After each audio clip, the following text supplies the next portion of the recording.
How to quickly solve this? For the first line, we will get their individual squares. For 9 we have 81, for 7 we have 49, for 6 we have 36, and for 4 we have 16. For the second line, we will multiply each pair and always multiply it by 2.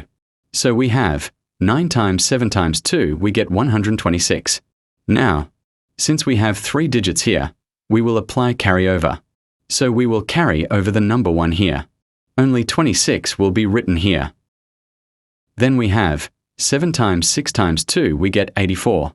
Next we have 6 times 4 times 2, we get 48. And for our third line, we will multiply 9 times 6 times 2. We get 108, since it is a 3-digit number.